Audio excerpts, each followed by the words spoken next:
नमस्कार, बहुत स्वागत है आपका। आप देख रहे हैं सबसे बड़ा अखाड़ा। मैं हूं आपके साथ शिल्पा तोमर। सर्जिकल स्ट्राइक और एयर स्ट्राइक के बाद से जम्मू कश्मीर में छाई शांति को एक बार फिर से भंग करने की साजिश रची जा रही है। सुरक्षा बलों के हाथों अपने गुर्गों के मारे जाने के बाद बौखलाए आतंकी संगठन अब हमला करने के नए नए तरीके इजाद करने में लगे हुए हैं। इस बार आतंकी आकाओं ने घाटी को दहलाने के लिए ड्रोन को हथियार बनाया। जम्मू में एयरफोर्स स्टेशन पर शनिवार रात ड्रोन हमला किया गया।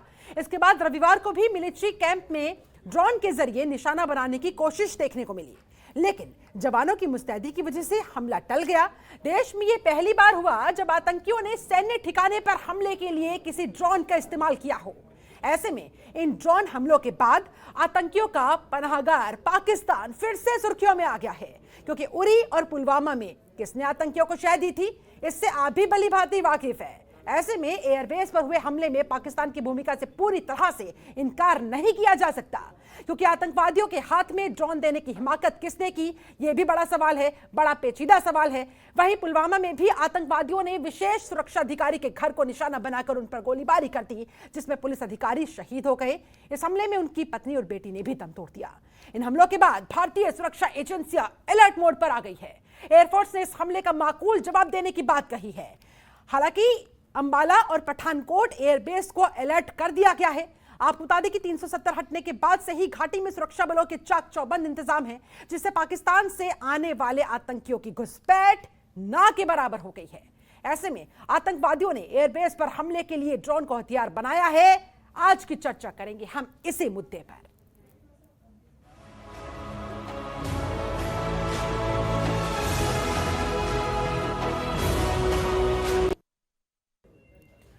तो ये बड़ी साजिश आतंकवादियों की, ऐसे में बहुत सारे सवाल खड़े होते हुए, मसलन कैसे आतंकियों के हाथ लग गए ड्रोन। जी हां, जिस तरह से ड्रोन से हमला किया गया, उसके बाद अगले दिन ड्रोन नजर भी आया।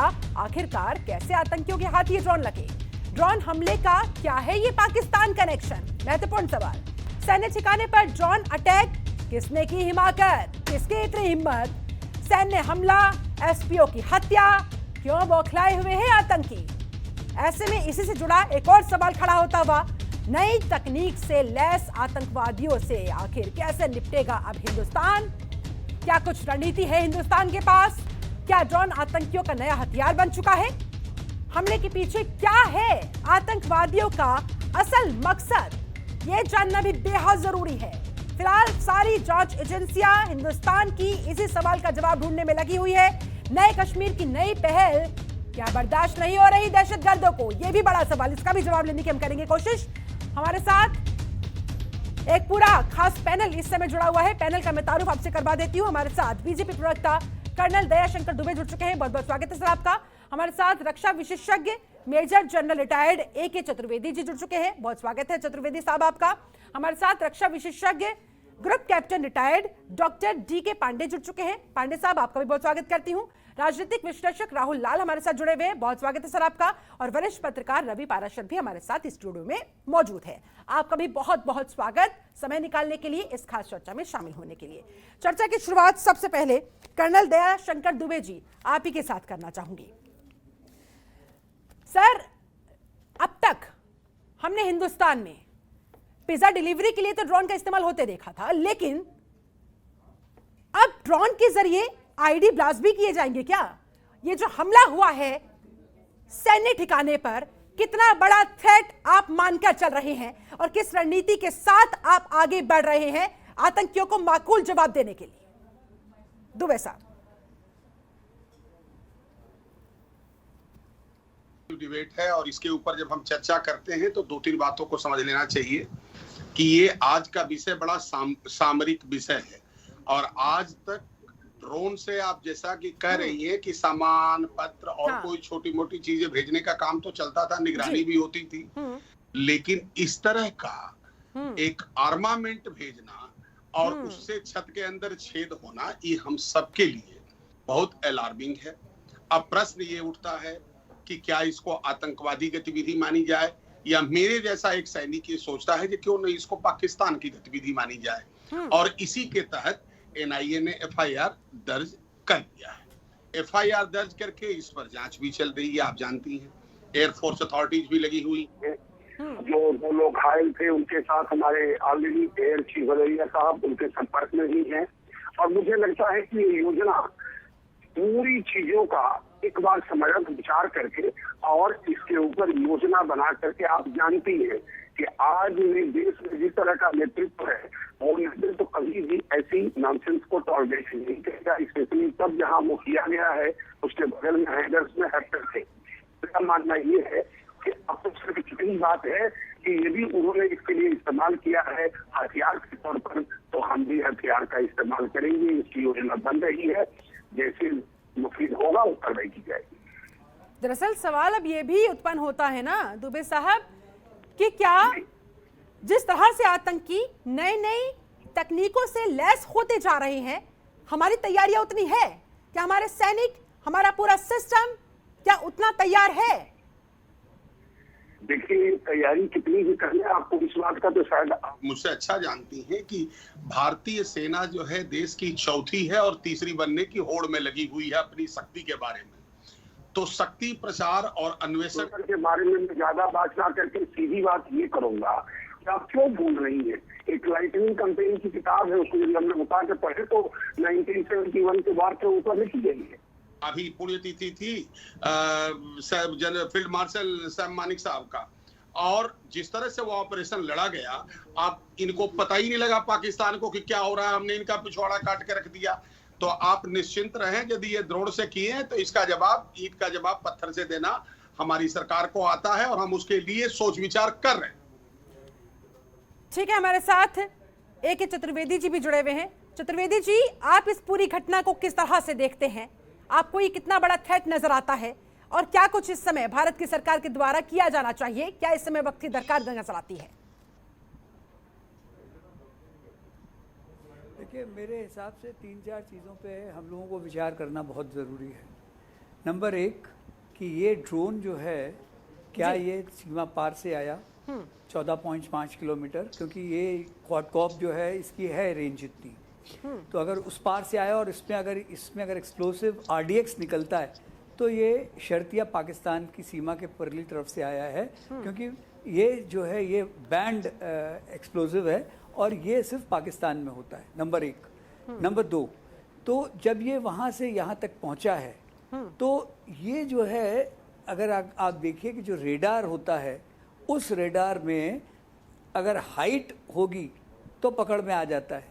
अगर ये बहुत लो हाइट पे चलेगा कि नेप ऑफ द अर्थ है या ट्री टॉप पे है तो ये पकड़ में नहीं आएगा। दूसरे, इसका सिग्नेचर बहुत छोटा होता है। तो इसके लिए हम लोगों को क्या हमारे पास वो टेक्नोलॉजी अभी आ गई है या अभी नहीं है, वो एक विचारणीय प्रश्न है। Exactly. नंबर 2।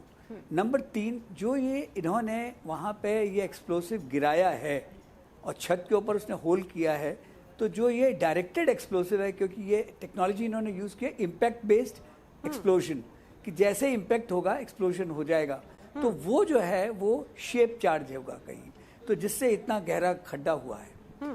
चौथी चीज़ जो मेरे ख्याल में जो इसमें हम लोगों को बहुत ध्यान देने की आवश्यकता है वो ये कि उन्होंने एक रूटीन को हमारे को पता कर लिया था। इसका मतलब उनके जो जासूस इस इलाके में किसी ना किसी फॉर्म में घूम रहे हैं।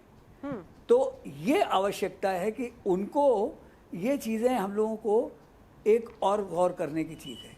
जो इलाका है उसके पास में एक रोहिंग्या की बस्ती भी है, तो ये भी हो सकता है कि ये जो है ये क्वाडकॉप जो है कहीं इंटरनली उड़ाया गया हो। नाउ अगला सवाल जो आपने किया था, क्या हमारे पास ये जो है दुश्मन हमेशा एक काम करता है क्योंकि इनिशिएटिव उसके पास है, वो नए नए ढंग सोचता है। और ड्रोन टेक्नोलॉजी लास्ट ईयर का जो आर्मीनिया अजरबैजान की लड़ाई हुई है उसके बाद से बहुत इम्पॉर्टेंट हो गया है। एक बड़े ड्रोन होते हैं जो जैसे कि प्रीडेटर टाइप है जो नेवी ने अभी खरीदा है, या सर्चर, या जो हमारे पास दूसरे हैं हेरॉन टाइप है, वो नंबर 2 टाइप्स हैं, और ये बहुत छोटे हैं क्योंकि इन्होंने इनोवेशन किया है। ये एग्रीकल्चर के लिए यूज़ होते हैं और ये जैसा आपने बोला पिज़्ज़ा ले जाने के लिए है, लेकिन और क्या है इसमें, सिर्फ उन्होंने नीचे एक एक्सप्लोसिव टांगा और एक्सप्लोसिव जैसे ही टच हुआ ये उड़ गया। लेकिन अच्छी बात ये है कि उनकी अपने जो ड्रिल्स प्रोसीजर्स हैं वो इतने वीक हैं कि कहाँ डालना चाहिए उनको पता ही नहीं था। थोड़ी सी दूर में हमारे हेलीकॉप्टर्स थे तो वहाँ पे वो नहीं पहुँच सके। तो ये एक हमारे लिए अच्छी चीज़ है, लेकिन हमको अपनी इंटेलिजेंस नेटवर्क को और स्ट्रेंथन करने की ज़रूरत है। Exactly. ये ड्रोन का खतरा जो है और ये इससे और आगे निपटने बढ़ेगा की जब आवश्यकता AI है। बेस्ड होगा कि सिग्नेचर को सिर्फ उसी टारगेट पे जाएगा। हाँ, तो ये एक बहुत बड़ी चीज है। इस बार लड़ाई जो तो आगे ज्यादा आने नुकसान वाले हुआ दिनों नहीं, में लेकिन अगर ये हो जाता ड्रोन से बेसिस पे लड़ाई तो होगी। और भी सवाल खड़े होते। चलिए ठीक है, लौटूंगी आपके पास। इसी बीच हो हमारे सकता साथ है, चर्चा हो में सकता है। कांग्रेस प्रवक्ता और डॉक्टर इसमें- अजय उपाध्याय इसमें जी भी मेरे जुड़ गए हैं। मैं आखिरी उपाध्याय में जी एक ही आऊंगी चीज आपके और- पास। हाँ जल्दी से सर, जल्दी से एक चीज बताना चाहता हूँ, जल्दी से, एक हाँ। एक चीज बोलिए सर, बोलिए। मैं ये बताना चाहता हूँ हाँ। कि इसका जवाब सिर्फ एक ही एक है हाँ। कि उनके 10-12, क्योंकि अगर परली तरफ से भी आया है तो 14 किलोमीटर का मतलब बहुत ज्यादा ये दूर नहीं हो सकते। ठीक वो है। सारे के सारे बेसेस डिस्ट्रॉय किए जाने चाहिए, सर्च एंड डिस्ट्रॉय, क्योंकि तभी ये पाकिस्तान की समझ में आएगा। उसके अलावा उसकी समझ में आने का कोई ढंग नहीं है। ठीक है, इसमें बीजेपी प्रवक्ता से कोई इसका जवाब गुडी-गुडी बनने लेंगे। की जरूरत नहीं कि हम टेक्नोलॉजी अपनी डिफेंसिव, ठीक है। ऑफेंसिव होना चाहिए। ठीक है, लेकिन उससे पहले हमारे साथ एक और रक्षा विशेषज्ञ डीके पांडे जी जुड़े हुए हैं, उनका भी रिएक्शन ले लेती हूँ। पांडे साहब, आप इस पूरी घटना को, इस हमले को किस नजरिए से देख रहे हैं? क्या लग रहा है आपको? सैन्य ठिकानों को निशाना बनाना कौन लग रहा है मास्टरमाइंड? देखिए, निश्चित रूप से पाकिस्तान का इसमें हाथ है, ये तो इसमें कोई संशय है ही नहीं। जहाँ तक इस ड्रोन की बात है, दूरी की जिसका की चर्चा हो रहा है, हाँ। ये हाल ही में जो खबरें आई थी कि चाइना से इन्होंने 25 किलोमीटर दूरी की जो क्षमता वाले ये ड्रोन थे, इनको लिए। देखिए, वो चालाकी से हमें डिस्टर्ब करना चाहते हैं। अभी 25 फरवरी को हमने सीज फायर वॉल्यूशन के ऊपर एक समझौता किया था, और उसके बाद जो है क्रॉस फायर वॉल्यूशन जो हो रहे थे उस पर सारा सीज फायर पर समझौता हुआ। लेकिन उसके बाद क्या हुआ कि शांति थी, लेकिन ये इन्होंने शांति भंग करने का प्रयास किया। और सबसे महत्वपूर्ण बात यह है कि जिस प्रकार से इस समय विश्व पटल पर पाकिस्तान की थू हो रही है, उनका FATF में, और देखिए बाकी जो उनकी आर्थिक स्थिति है उसमें डिप्लोमेटिकली वो बहुत लो जा रहे हैं। ऐसे मौके पर उनको जरूरी था कि कुछ न कुछ हरकत करके सबका ध्यान आकर्षण करना। दूसरी बात, जहां तक सवाल है इस ड्रोन की क्षमता का और हमारी क्षमताओं का, हमें ये पता है कि ड्रोन की एक्टिविटी होती है, और हमारे पास DRDO ने इस पर एक सिस्टम बना रखा है जो कि इस पर काम कर रहा है। और हमारी जो अभी जो परेड वगैरह हुई थी उसमें डिप्लॉय किया गया था। एकमात्र जो इसमें कमी थी कि इसकी अभी क्षमता 2 से 3 किलोमीटर है। हमें आवश्यकता है इसको क्षमता बढ़ाने की, तो इसका मतलब तकनीकी है, समय थोड़ा सा लगेगा, और समय के साथ जो है निश्चित रूप से इस पर कार्रवाई की जाएगी और मुंह तोड़ जवाब दिया जाएगा, इसमें कोई संशय है ही नहीं। ठीक है, ड्रोन पर मैं लौटूंगी आपके पास और भी इसके बारे में विस्तार पूर्वक चर्चा करेंगे, लेकिन डॉक्टर अजय उपाध्याय, आपका मैं फर्स्ट रिएक्शन लेना चाहूंगी।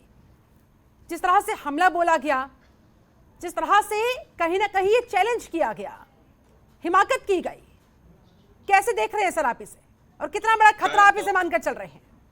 कायरतापूर्ण हमला है, और जिस तरह से ये पूरी कायनात की गई है, निश्चित तौर पे संवेदनशील राष्ट्रीय मुद्दों पर कहीं ना कहीं ये जम्मू कश्मीर और पाकिस्तान के जो आतंकवादी है वो कहीं ना कहीं वो डिस्टेबलाइज करना चाहते हैं जो हमारे जम्मू कश्मीर में जो शांति प्रक्रिया चल रही है।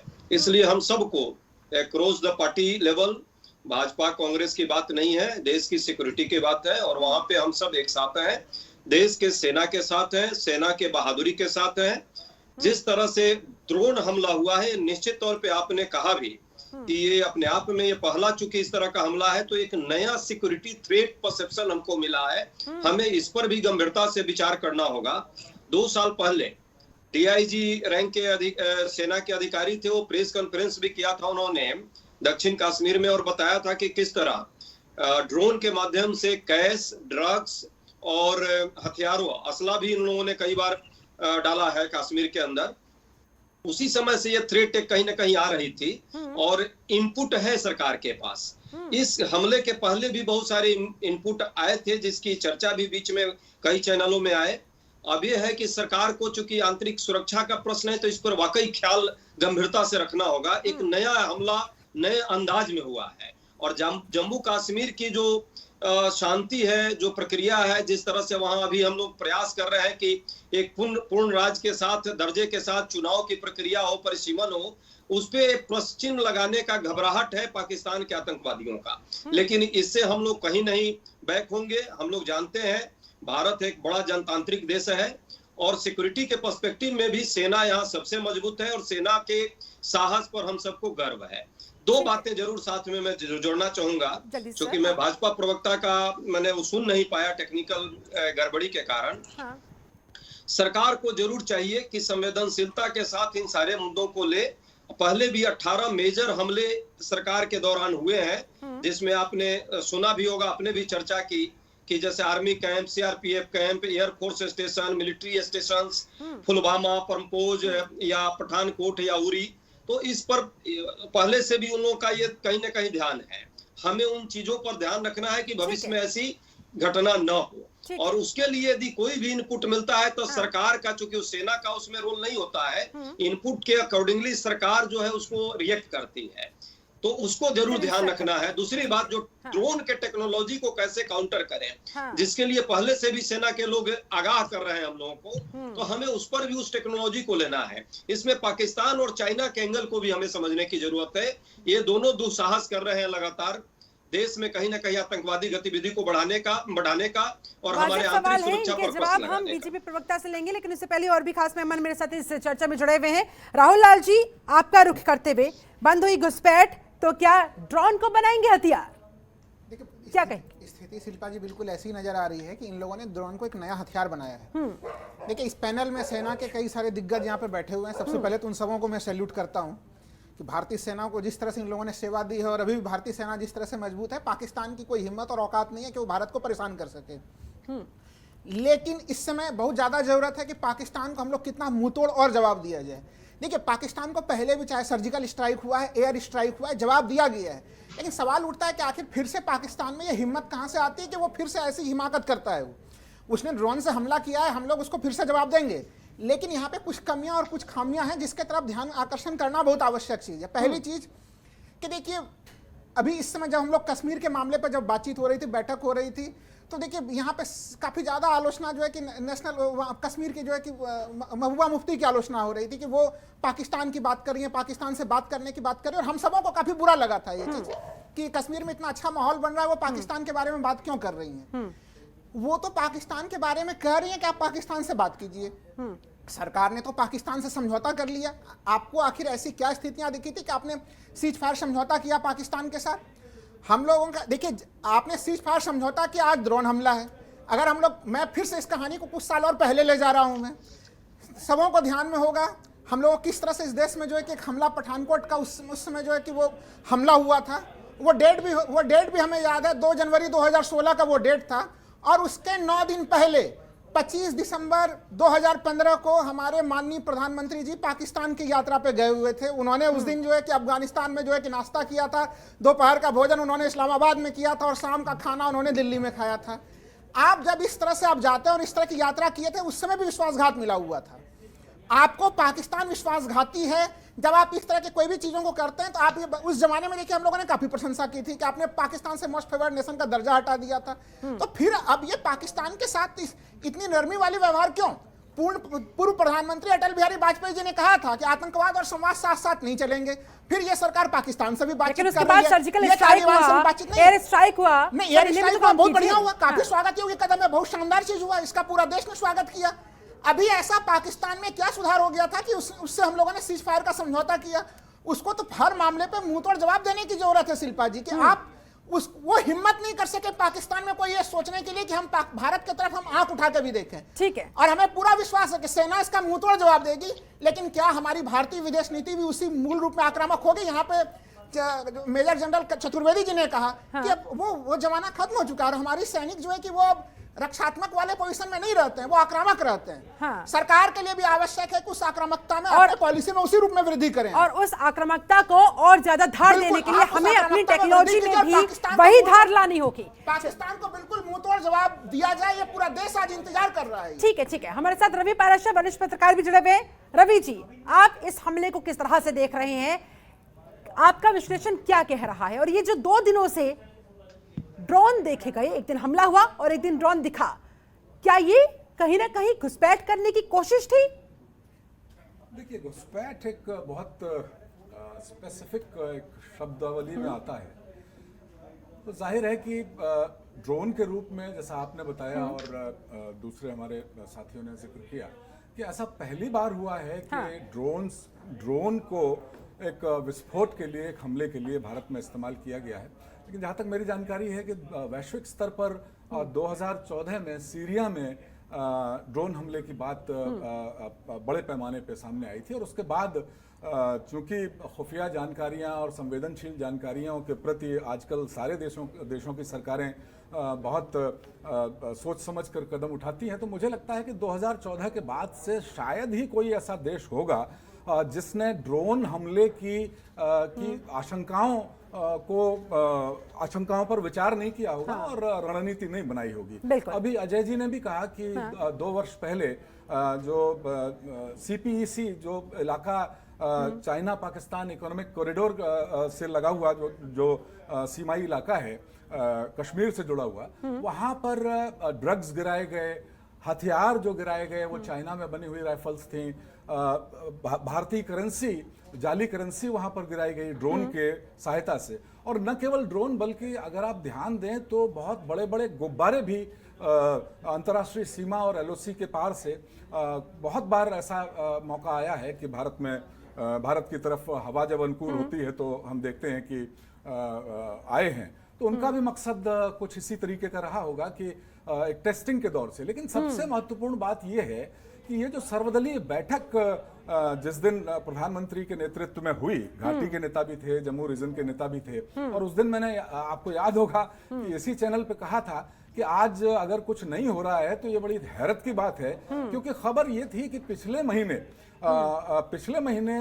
पाकिस्तान के प्रधानमंत्री इमरान खान ISI के दफ्तर में 2 बार काफी समय के लिए गए थे, और ऐसा उस समय लग रहा था कि कोई ना कोई साजिश भारत के जो कश्मीर वैली में संबंध, वहां का जो विश्वास बहाल करने की बात हो रही है, उसको डिरेल करने का कुछ ना कुछ प्रयास जरूर किया जाएगा। और उसी कड़ी में मुझे लगता है कि एक ये कोशिश हुई है। लेकिन हमारी सेनाएं बहुत सक्षम है, जैसा कि सबने कहा, और उम्मीद है कि माकूल जवाब दिया जाएगा। चलिए, आप सभी मेहमान मेरे साथ बने रहे। ऐसे में सवाल तो यहाँ पर यही खड़ा होता है कि क्या नए कश्मीर की नई पहल दहशतगर्दों को बर्दाश्त नहीं हो रही है, इसी वजह से वो बौखला गए हैं और इसी कारण इस तरह से आतंकी गतिविधियों में अचानक। के बाद बहुत स्वागत है आपका। आप देख रहे हैं सबसे बड़ा अखाड़ा। आज लगातार चर्चा हो रही है जिस तरह से जम्मू में सैन्य ठिकाने को निशाने पर लिया गया, जिस तरह से वहां पर ड्रोन हमला किया गया। ऐसे में बहुत सारे सवाल खड़े होते हुए, मसलन क्या ड्रोन अब आतंकवादियों का नया हथियार बन गया है? हमले के पीछे का आतंकियों का असल मकसद क्या है, जानने की कर रहे कोशिश। नए कश्मीर की नई पहल, क्या ये वजह है कि आतंकी बौखला गए हैं और इस तरह से आतंकी गतिविधियों को अंजाम दे रहे हैं? हमारे साथ एक पूरा खास पैनल लगातार जुड़ा हुआ है। एक बार फिर से पैनल के पास जाते हुए, शंकर दुबे साहब, आपके पास आऊंगी। आपने तमाम पैनलिस्टों को सुना, बहुत सारे सवाल सरकार से पूछे जा रहे हैं, बहुत सारे सुझाव सरकार को दिए जा रहे हैं। क्या कर रही है सरकार अब इस हमले के बाद? आगे की क्या तैयारियां, और आगे आप जरा देश के लोगों को आश्वस्त कीजिए कि अगर आइंदा से कोई ड्रोन हमला होगा तो किस रणनीति के साथ आप काउंटर बैक करेंगे? क्या काउंटर प्लान है आप लोगों के पास सर? शिल्पा जी, जहां तक आज की डिबेट की बात है, मैं बड़ा इसमें स्पष्ट हूं कि जितने पैनल पर लोग हैं सभी अपने अपने फील्ड के एक्सपीरियंस लोग हैं, और जिन्होंने अपनी बातें रखी है उसका स्वागत किया जाना चाहिए। जहां तक जनरल चतुर्वेदी साहब की बात है, ये तो हम लोगों के रोल मॉडल रहे हैं सेना के अंदर। ग्रुप कैप्टन साहब हैं पांडे जी, वो उनको मैं मिला ही हूँ। मेरा मानना ये है कि जो बातें रखी गई हैं, यहाँ तक कि कांग्रेस की तरफ से, ये सब बातें स्वागत योग्य हैं। अब है क्या ये बेसिक चीज? अभी एक जनरल चतुर्वेदी सर ने एक विषय रखा था कि रोहिंग्या बस्ती बगल में है। जी सर, ये बिल्कुल है, और शायद इसी वजह से ये भी एक वजह हो सकता है, क्योंकि आपको याद होगा आज से कुछ ही दिन पहले रोहिंग्या वाले पकड़े गए थे। तो ये सब छटपटाहट है, बौखलाहट है। ठीक है, द्रोण से उनका आया, लेकिन क्या द्रोण का सटीक जहां पर उनको ड्रॉप करना था वहां कर पाए? नहीं कर पाए। तो सर इतनी ये तो तो उनकी उनकी कॉम्पिटेंस कमजोरी है। हुई ना। अब रही चलिए एक मिनट अगर से- मान लो वो बहुत स्ट्रांग होते और एग्जैक्ट उनका निशाने पर ड्रोन पहुंच जाता, कोई बहुत बड़ा नुकसान हो जाता, तब क्या कहते सर? तब भी हम यही कहते कि जो उसने हिमाकत की है उसको विश्व पटल के ऊपर उसकी भर्त्सना की जाए और मुंह तोड़ जवाब हम देने की कोशिश करते। क्या ये इससे बड़े हादसे नहीं हुए हैं इस देश के अंदर? बहुत सारे हुए हैं, लेकिन एज ए सोल्जर जब आप हमसे कहते हैं कि आप अपना व्यू रखिए, तो हम वही व्यू रखते हैं जो जनरल चतुर्वेदी ने रखा है, या ग्रुप कैप्टन पांडे ने रखा है, या इवन डॉक्टर अजय जी ने रखा है। जब मैं राहुल जी को बातों पर जा रहा था, सर आपने कहा कि इसको मुंह तोड़ जवाब देना होगा। आपको क्या लगता है देश के रक्षा मंत्री ऑलरेडी उस क्षेत्र में 2 दिनों के दौरे पर थे, वो मिठाई खाने नहीं गए थे, वो अपना काम ही कर रहे हैं। और रही बात देश की, राहुल जी जवाब बहुत दूंगे, बड़ा पर वो पूरा एनजीओ करने हमारे के बाद। पास लगा हुआ है, मिलिट्री जनरल ऑपरेशन, जो डीजीएमओ वहां ऑफिस है। अब ये सब चीजों पर चर्चा नहीं हो सकती। आपने एक शब्द कहा था शिल्पा जी कि बताइए कि कैसे होगा। ये चीजें बताई नहीं जाती है, ये कर दी जाती हैं और फिर उड़ी फिल्म बना के दिखा दी जाती है जो कैसे किया गया था। So have faith in the system. मुझे लगता है सबने ये एक्सप्रेस किया है कि भारतीय सेना अपने अदम्य साहस के लिए जानी जाती है। और एक चीज और बताऊं, जो आज बात हो रही है कि सर हमें ऑफेंसिव रहना चाहिए, रवि पराशर सर आपने तो पूरे, मुझे लगता है हर तरह की चीजों को देखा है अपनी नजर पार की नजर से। एक चीज आपको बता दूं कि आर्मी के अंदर जो बेसिक सेक्शन ड्रिल होता है उसमें भी कहीं ना कहीं हम लोगों को पढ़ाते हैं कि offence is the best form of defence, दो वी आर डिफेंस फोर्सेज। तो जो आदमी ऑफेंसिव होता है वो कहीं ना कहीं से फर्स्ट बुलेट डालेगा ही, कहीं ना कहीं से फर्स्ट आईडी वो ब्लास्ट करेगा ही। लेकिन अच्छी सेना वो होती है जो दूसरा नहीं करने देती थी। ये मुझे लगता है कि जनरल चतुर्वेदी सर इस बात को मानेंगे। लेकिन जब हम हैरानी तो श्रीलंका इसीलिए जा रहे थे होती तो है कहा ना, जा रहा था Daya the ji, first bullet should not hit Daya you, Shankar ji, but he should not पहले be able दिन to hit you with drone the से second हमला bullet. किया And I जाता can है, assure you, आतंकियों को भी तो समझ में आ गया होगा ना कि तमाम सुरक्षा एजेंसियां किस तरह से अलर्ट मोड पर आ गई होंगी। बावजूद इसके इतनी हिम्मत उनके अंदर कि अगले दिन फिर से ड्रोन भेज देते हैं।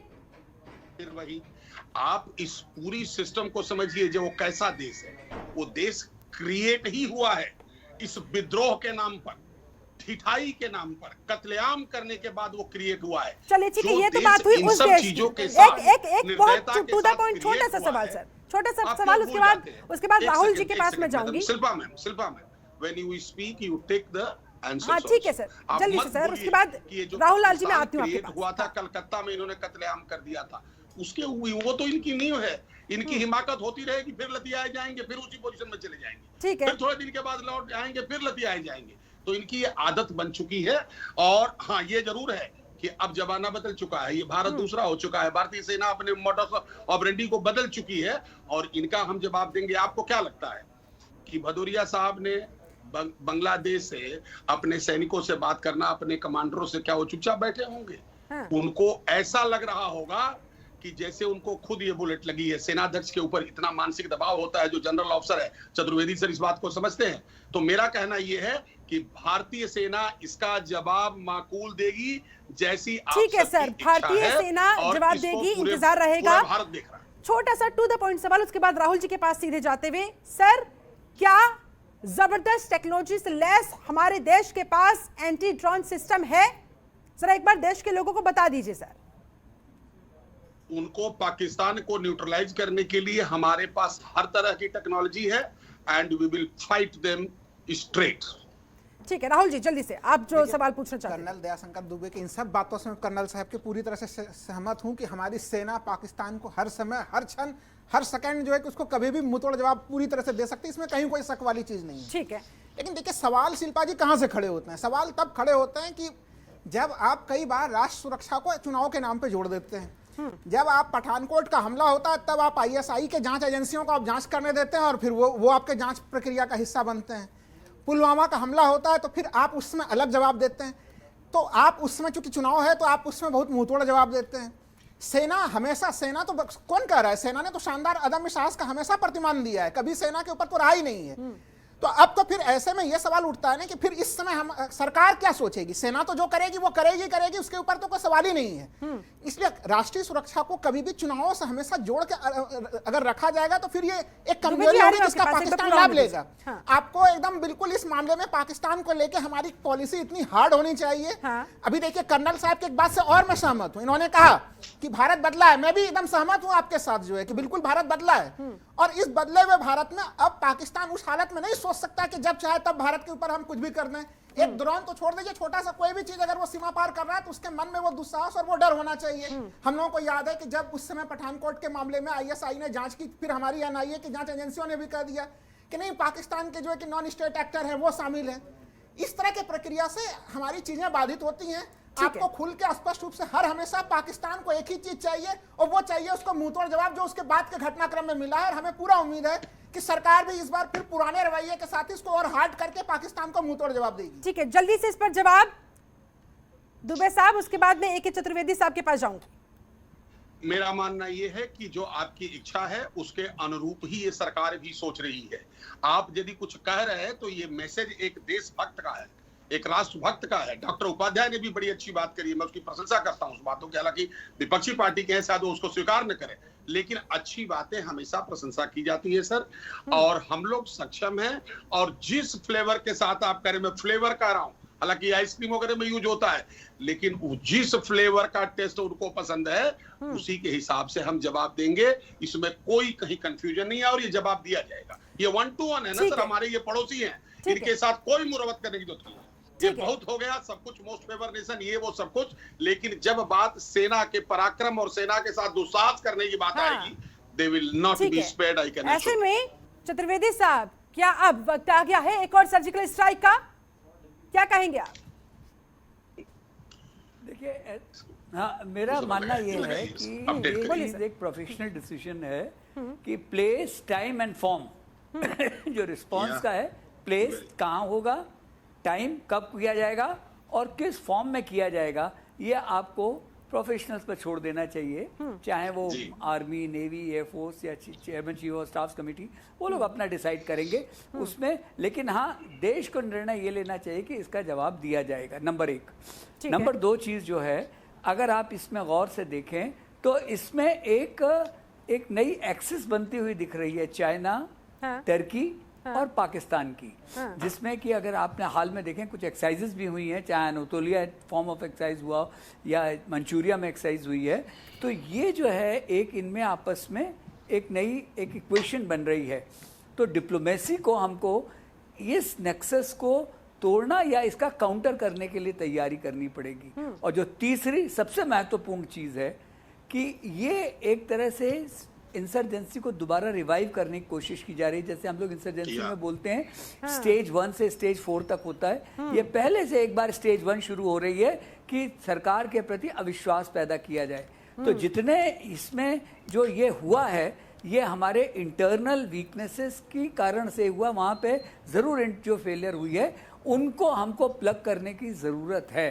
क्योंकि ये जो भी आके गिरा भी है, ये जहाँ पे भी गिरा है, तो इसमें जो इनके वहाँ पे जो जासूस हैं, ठीक है, उस नेटवर्क को तोड़ने की बहुत बड़ी आवश्यकता है कि इसको हमें बहुत, ये 3 चीज़ों पे हमें बहुत अच्छी तरह ध्यान। और आपको एक चीज़ याद रखनी चाहिए कि आप जब भी ये कहना कि हम पाकिस्तान से कभी बात ही नहीं करेंगे, तो ये तो शायद नहीं होगा, क्योंकि पड़ोस, वो चाहे हम लाइक करें या डिसलाइक करें, वो हमारे पड़ोस में है, नंबर 1। नंबर 2 कि इसको कि वो दुश्मन वो काराना हरकत करता है या ऐसी हरकत करता है, ऐसा कुछ नहीं है। वो फिलोसॉफिकल है कि इसका ये काम है कि भारतवर्ष की खिलाफत करना, और हमारा मकसद होना चाहिए कि उसकी जो भी वो खिलाफत करे उसको ऐसा, इसकी कॉस्ट इतनी बढ़ा दें कि अगले 2-4 साल वो बिल्कुल छू ना कर सके। तो हम लोगों को एक बहुत ही स्ट्रॉन्ग मैसेज देने की स्ट्रॉन्ग मैसेज देने की आवश्यकता इस समय आप बता रहे हैं चतुर्वेदी जी। हमारे साथ पांडे जी भी हैं। पांडे जी, ड्रोन को लेकर मैं आपसे बारीकियां समझना चाहूंगी। ड्रोन को आखिरकार आतंकियों ने अपना अब फेवरेट हथियार क्यों बना लिया है? वो रडार भी नहीं आता है, पकड़ से दूर हो जाता है, बेहद सस्ता भी है, और क्या कारण माने जा सकते हैं? देखिए, सबसे महत्वपूर्ण बात है जो इसमें जो टेक्नोलॉजिकल एडवांसमेंट है वो समय के साथ बढ़ता गया है और ड्रोन जो है जहां हम सर्वेलेंस के लिए प्रयोग में लाते थे, अब उसके द्वारा आर्म्स, एमुनेशन और ड्रग्स आदि और करेंसी का भी उसका भेजने के लिए दुश्मन के क्षेत्र में भेजने का काम में आ रहा है। और सबसे जो लिमिटेशंस है हमारी सिस्टम की, जो एंटी ड्रोन टेक्नोलॉजी है, वो उसमें कहते हैं कि 2.4 से 5.3 गीगाहर्ट्ज की फ्रीक्वेंसी है। अगर हम इस फ्रीक्वेंसी को किसी प्रकार से जैम कर सकें या प्रोसेसर को हैक कर सके तो निश्चित रूप से हम एंटी टेक्नोलॉजी, जो हमारी एंटी ड्रोन टेक्नोलॉजी है, उस पर एक महारत हासिल कर सकते हैं। तीसरी बात, मैं जल्दी जल्दी इसलिए बोलूंगा कि समय थोड़ा कम है, कि जो अभी का हमला है वो माना जा सकता है कि जो इंटरनेशनल बॉर्डर के थ्रू आतंकवादी आते थे वो बारिश के पहले आना शुरू होता था उनके, क्योंकि अभी मौसम बदलेगा, उसके बाद ठंड आ जाएगी, बर्फ गिरने शुरू हो जाएगी। तो इस समय ये इस समय उनका आइडियल टाइम होता था आने का। पाकिस्तानी सेना जो है वो बहुत दुखी है कि वो अपने मकसद में पूरा नहीं कर पाई है। और दूसरी बात, जो हाल ही में लाहौर में जो बम फटा है वो हाफिज सईद के घर के करीब में, तब से लश्कर तौबा इस ताक में था कि हम किस प्रकार से मुंह तोड़ जवाब दें भारत को, क्योंकि ये उनका मानना है कि वो जो बम फटा है वो भारत उसके पीछे है। तो ये एक तो रहा कारण क्यों ये जो पेश में आए हैं।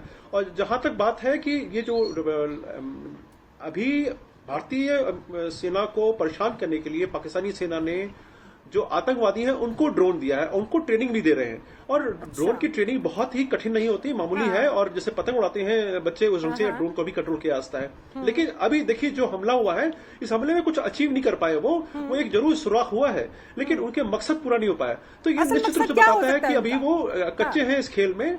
लेकिन असल मकसद देखिए, निश्चित रूप से कोई भी अटैक होता है उसके दो कारण होते हैं, एक तो मनोवैज्ञानिक का प्रभाव डालना, दूसरा सामरिक रूप से किसी प्रकार की क्षति पहुंचाना। दोनों ही वो इसमें नहीं पहुंचा पाए, क्योंकि हमारे पास डीआरडीओ, जैसा मैंने पहले भी कहा कि डीआरडीओ ने पैसिव और active anti drone technology already विकसित कर ली है। ठीक है, अभी हमको और उसको निखारने की आवश्यकता है। और जैसे जैसे समय बढ़ता जाएगा हम और आएंगे, क्योंकि अभी इसमें इस क्षेत्र में बहुत पूरे विश्व में काम हो रहा है। अभी लेजर का प्रयोग भी है, इजराइल ने अभी 21 तारीख को जो है ट्रायल्स किए हैं और वो बहुत सक्सेसफुल रहे हैं। तो और आयरन डोम जो है वो भी, उसका भी इसमें समावेश हो सकता है। तो हमें आवश्यकता है दो चीजों की, अपना जो सर्वेलेंस पैटर्न है उसको मजबूत करना, चाहे वो इंटेलिजेंस हो या हार्डकोर सर्वेलेंस हो। दूसरा, जो हमारी जो टेक्नोलॉजिकल एडवांसमेंट है इस क्षेत्र में, क्योंकि अब पिछले दिनों में जो इस प्रकार से ड्रोन का मिलिट्री में यूज हुआ है, उसको देखते हुए हमें एंटी ड्रोन टेक्नोलॉजी को और इम्प्रूव करना होगा और तकनीकी इजाद करके, और हमें आत्मनिर्भर का जो हमने एलिमेंट लिया है, निश्चित रूप से आत्मनिर्भर ही होना पड़ेगा, क्योंकि हम दूसरे मुल्कों से ये आयातित करेंगे तो हमें समय लगेगा और पैसा भी लगेगा।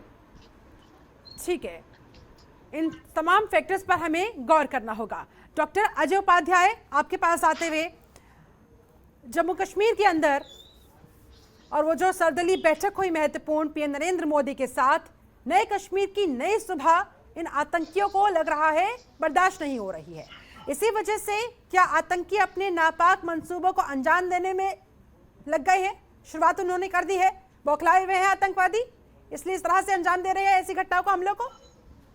कहीं ना कहीं ये बौखलाहट तो दिख रही है आतंकवादियों की, चूंकि जम्मू कश्मीर की जो परिस्थितियां धीरे धीरे बदली भी है, और जिस तरह से सर्वदलीय बैठक हुआ, इस मामले में मैं प्रधानमंत्री जी को भी बधाई दूंगा, और ये जरूर चाहूंगा कि जो जम्मू कश्मीर की जो लोगों की भावना है, जो पार्टियों की भावना है, उनका भी पूरा ख्याल रखते हुए, और जो सही रास्ता संवाद के माध्यम से निकल सकता है उसको निकाला जाए, ताकि उनको भी मुख्य धारा में हम ला सकें, और पाकिस्तान का जो षड्यंत्र है वो कहीं ना कहीं जो है उसको हम लोग खत्म कर सकें। जहां तक बात अभी चतुर्वेदी जी ने कही है, बड़ा अच्छी बात उन्होंने भी कही, जिस तरह से इंटरनेशनल लेवल पर चाइना, पाकिस्तान और टर्की का एक ट्रायल बन रहा है, गुट बन रहा है, इसमें हमें ध्यान रखना होगा कि हमें उनको कैसे डिप्लोमेटिक स्तर पर हम उसको काउंटर कर सकें। तीसरी बात, आंतरिक स्तर पे सेना के मनोबल को भी बढ़ाने का काम सरकार का एक मेजर रोल होता है। बिल्कुल। कुछ घटनाएं इस बीच में हुई हैं, इसका मैं जरूर उद्धृत करूंगा, हालांकि दुबे जी के कई बातों से मैं सहमत हूं, लेकिन सेना को, जैसे बीके खंडूरी साहब ने कहा था कि 68% जो सैन्य सामग्रियां हैं उसको जो है मॉडर्नाइज करने की जरूरत है, और होना चाहिए। 2015 में ये बात हुई थी, वो ऑलरेडी भाजपा के ही नेता भी थे। दूसरा, 50% जो है कहीं ना कहीं आपके सैन्य बल के जो मनोबल पर असर पड़ा है उसका कारण है कि बहुत सारे उनके जो डीए है या उनका मेडिकल अलाउंस है या पेंशन का मामला है, इसको भी सरकार को एक गंभीरता से लेना चाहिए, क्योंकि अंततः बॉर्डर पर सेना लड़ती है और मनोबल बढ़ता है तो और अच्छा लगता है। वन पेंशन और वन रैंक वाला जो कंसेप्ट था, वन पेंशन 5 रैंक वाला मामला आ गया है। काडर होते हुए चूंकि ऑलरेडी सेना से भाजपा के हमारे साथी प्रवक्ता भी हैं, तो इस भावना को भी समझते होंगे। और इन बातों में मुझे लगता है कि सेना का मनोबल सरकार का काम है बढ़ाना। सेना लड़ रही है, ईमानदारी से लड़ रही है और पार्टियों से परे जाकर, कांग्रेस भाजपा सपा बसपा की बात नहीं है, ये देश की बात है, आंतरिक सुरक्षा का प्रश्न है। कांग्रेस पार्टी कभी भी इस पे राजनीति न की है, न करेगी, न आज कर रही है। किसी भी पार्टी को इस पे राजनीति नहीं। ठीक है दुबे जी, सीधा आपके पास आते हुए, हाउस द जोश वेरी हाई सर, इसको मेंटेन करने के लिए क्या करिएगा आप लोग? क्योंकि एक खबर ये भी है सर, आपको भी पता लग गया होगा कि स्पेशल अधिकारी के घर में घुसकर उन्हें, उनकी पत्नी को और उनकी मासूम बच्ची को आतंकियों ने मार गिराया है सर। वो शहीद हो गए हैं इस हमले में। इस बात का भी आपको ध्यान रखना होगा। देखिए, मैं तो 3 घटनाएं भी कोट कर सकता हूं, जिसमें एक दुकानदार को भी मारा गया था, एक और को भी मारा गया था। ये सिर्फ घबराहट है। अभी जो एसपीओ की फैमिली की बात कर रहे हैं 2 लोग, आज फिर आप सुनी होंगी पूरी चीजें। जहां तक आर्म्ड फोर्सेस के मोराल की बात है, अजय भाई बुरा मत मानिएगा, आपको नहीं याद होगा 73 से ये इशू चला रहा था जिस ओआरओपी की आप बात करते हैं। मैं ये नहीं कहता कि पूरा ओआरओपी शुद्ध रूप से दे दिया गया है। जनरल चतुर्वेदी सर हम लोगों के बहुत वरिष्ठ हैं और हमारे सेना के अंदर, मतलब मैं कहूंगा जी इनका पर्याय शायद ही कोई होगा। इनके सामने मैं आपको बोलता हूँ, झूठ झाट कम बोलने आता है मुझे। आप ये समझिए कि 73 से लेकर के और 14 तक, मैं आपको उसी साल के फरवरी महीने की बात करता हूं जब एंटनी साहब थे और एंटनी साहब की मीटिंग हुई होशियारी कमीशन की रिपोर्ट के ऊपर और आदेश जारी होते होते रुक गया। तो मैं कहता हूं आधा सुधा 1 रैंक 1 के जगह पर 1 रैंक 5 पेंशन आज के तारीख में चल रही है। लेकिन उसको भी यदि अपने संसाधनों को ध्यान रखे किसी ने किया तो फौज के मोराल को ठीक रखने के लिए वो आदरणीय नरेंद्र मोदी की ही सरकार ने किया। Point number 1। अब आप कहते हैं कि हथियार और साज सम्मान ठीक होना चाहिए।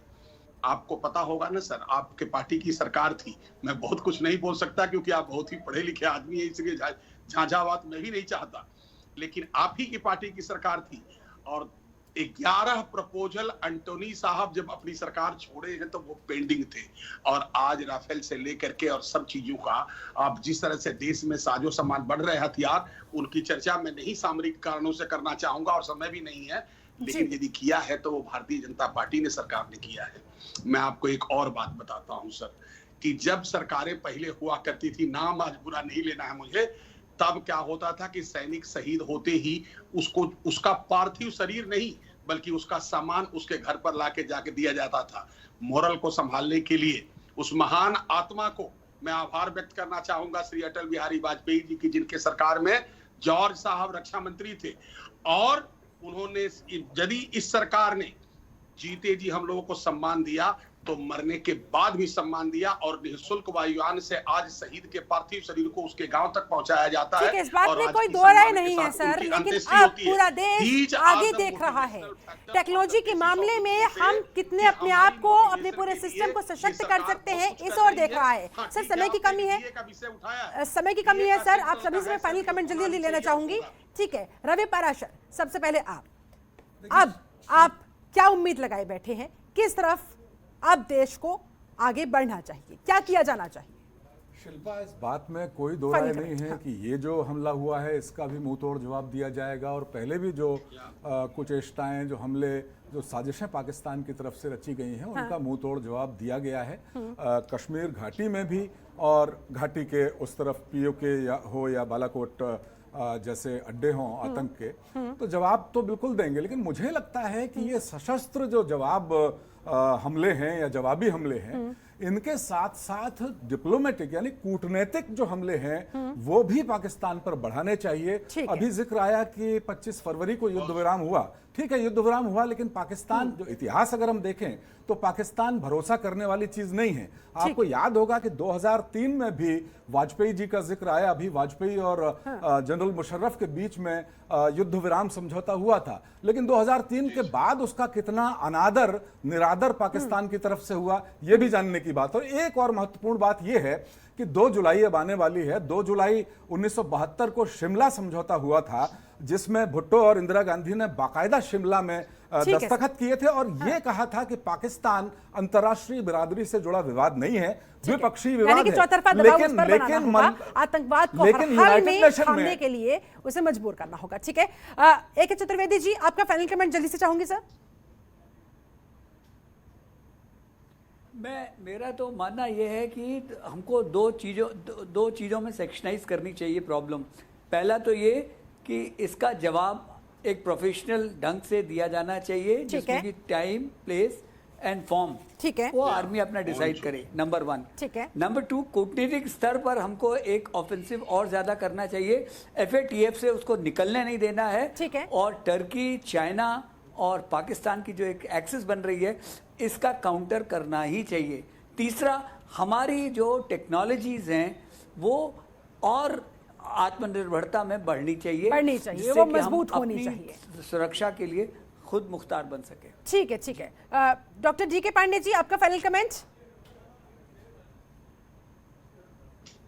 मैं ये कहना चाहूंगा कि हमें स्ट्रेटेजिक और टैक्टिकल दोनों डायमेंशंस पर इस पर कदम उठाना होगा। और सबसे महत्वपूर्ण है कि जो हमारी डिप्लोमेसी है और जो मिलिट्री विल है, दोनों में अगर हम एक तारतम्य बिठा लें तो हम बेहतर आगे बढ़ पाएंगे। देखिए, अब हमारे पास जो है वो कॉम्पिटेंस की कमी नहीं है, सब आवश्यकताएं जो है हम पूरी कर सकते हैं। निश्चित रूप से मौका देने की बात है, क्योंकि अभी भी हमारे पास कैपेबिलिटी जो सिविल में है वो एक्सप्लॉइट नहीं हो पाई है। तो ड्रोन के मामले में जहां तक है प्रश्न हमारा, तो हम बेहतर कर सकते हैं। और आवश्यकता केवल मात्र ये है कि हम जो हमारे पास अवेलेबल एलिमेंट्स अवेलेबल है हमारे देश में, उनको अवसर दें आगे आने के लिए। IIT कानपुर बहुत अच्छा काम कर रहे हैं, DRD बहुत अच्छा काम कर रहे हैं, इनको जरूरत है हमें प्रोत्साहन देने की, आगे बढ़ाने की। डॉक्टर अजय उपाध्याय, आपका फाइनल कमेंट जल्दी से सर। ये पहली बात है कि डिप्लोमेटिक स्तर पर सरकार को तो वाकई एक कंसिस्टेंसी मेंटेन करनी होगी। ठीक है। क्योंकि फॉरेन पॉलिसी में रोज चेंज नहीं होते हैं, 2 कदम आगे 3 कदम पीछे, एक निरंतरता होती है और सरकारों की वो पॉलिसी होती है। थोड़ा बहुत नई सरकारें आती हैं, चेंज करती हैं, ये भी बात है परिस्थितियों के हिसाब से। पाकिस्तान और चाइना के संदर्भ में हमें इतिहास बहुत कुछ सिखाता है, हमें उस पर ध्यान रखना है। दूसरी बात है कि ड्रोन हमला हुआ है या बाकी उल्लंघन की बात, जैसे सीज फायर उल्लंघन 5628 बार अभी तक पाकिस्तान ने पिछले 6-7 साल में इस सरकार में किया है, पहली सरकारों में भी, कुछ पुरानी सरकारों में भी किया। तो इस पाकिस्तान के झांसे में ना करके ईमानदारी से ग्राउंड में रियल क्या रिक्वायरमेंट है उस पर सरकार को हमेशा ध्यान रखना है। सेना तो लड़ ही रही है और सेना के सोच पर हमें अपना पीठ थपथपाने के बदले सेना का पीठ। चलिए ठीक है, राहुल लाल एक लाइन में सर फाइनल कमेंट, उसके बाद रिएक्शन लूंगी दुबे जी से, उसके बाद एक सेकंड में मैं यही चीज कह रहा हूँ कि देखिए, पाकिस्तान के ऊपर आप भरोसा नहीं कर सकते। मैं ये नहीं कह रहा कि पाकिस्तान के साथ संबंध नहीं बनाने चाहिए, बिल्कुल बनाने चाहिए, लेकिन हमें यह देखना पड़ेगा कि जब हम वार्ता कर रहे हैं तो क्या वो वार्ताजनक स्थितियां, क्योंकि जब हमने वार्ता कैंसिल किया था तो क्या उसके बाद के शर्तों को उसने पूरा किया? नहीं किया। तो अगर नहीं किया फिर ऐसे स्थिति में आपको नहीं करना पड़ेगा। सैन्य नीति अच्छी है, इसमें कहीं कोई शक वाली बात नहीं है, लेकिन अपनी विदेश नीति और कूटनीति को बहुत ही मजबूत करना होगा। हाँ, उसके अनुसार हम लोगों को डालना पड़ेगा। ठीक है, कर्नल दयाशंकर दुबे जी जल्दी से कैसे आश्वस्त करेंगे तमाम लोगों के साथ, देशवासियों को भी? मैं देशवासियों को ये कहूंगा कि आज जो जनतंत्र टीवी ने शिल्पा जी के माध्यम से इतने बढ़िया विद्वानों को बुलाया और देश को एनलाइटन कराया, चीजों के ऊपर, तथ्यों के ऊपर रोशनी डाली गई, मुझे लगता है आप सभी विद्वानों की बात सरकार भी सुन रही है और सरकार तक ये जा रही है। जहां तक भारतीय जनता पार्टी नित्य सरकार की तरफ से बात होती है, उसके बारे में मुझे एक ही कहना है कि आप सभी मेरे से बड़े विद्वान हैं, लेकिन एक चीज स्पष्ट हो जाए देश को कि पाकिस्तान को वो हर चीज करके हम सबक सिखाएंगे जिससे वो मान जाएगा और संतुष्ट हो जाएगा। ईंट पत्थर ये सब हम बात कुछ नहीं करेंगे जो कैसे होगा, क्योंकि ये सामरिक विषय है, लेकिन इनको जवाब दिया जाएगा। हमारा भारत, चलिए सर, इंतजार रहेगा आपके जवाब का, मुंह तोड़ जवाब का, माकूल जवाब का। चलिए बहुत बहुत शुक्रिया आप सभी मेहमानों का मेरे साथ इस खास चर्चा में जुड़ने के लिए, अपना समय निकालने के लिए बहुत बहुत शुक्रिया। तो कुल मिलाकर कन्वेंशनल युद्ध तो पाकिस्तान जीत नहीं सकता, ये बात वो भली भांति जानता है। इसीलिए 1000 वॉन्ट्स का वार, उस स्ट्रेटजी पर पाकिस्तान लगातार काम कर रहा है और उसी का नतीजा जो इस तरह से हमले उसकी तरफ से किए जा रहे हैं। लेकिन अब फिलहाल इंतजार इसी बात का रहेगा कि भारतीय सेना, भारतीय सरकार किस रणनीति के साथ और कितने मुंहतोड़ तरीके के साथ पाकिस्तान को जवाब देती है, आतंकियों को जवाब देती है, ताकि भविष्य में वो सर्जिकल स्ट्राइक, एयर स्ट्राइक को 10 दफा, 100 दफा, 1000 दफा अपने दिमाग में रखे, उसके बाद अपने किसी नापाक मंसूबे को अंजाम देने के बारे में सोचे। चलिए, इसके साथ मेरे साथ इस खास चर्चा में जुड़ने के लिए आप सभी का बहुत बहुत शुक्रिया। आप बने रहे जनतंत्र टीवी के साथ। नमस्कार। खबरों के निष्पक्ष विश्लेषण के लिए सब्सक्राइब करें Jantantra TV and press the bell icon. Never miss any update.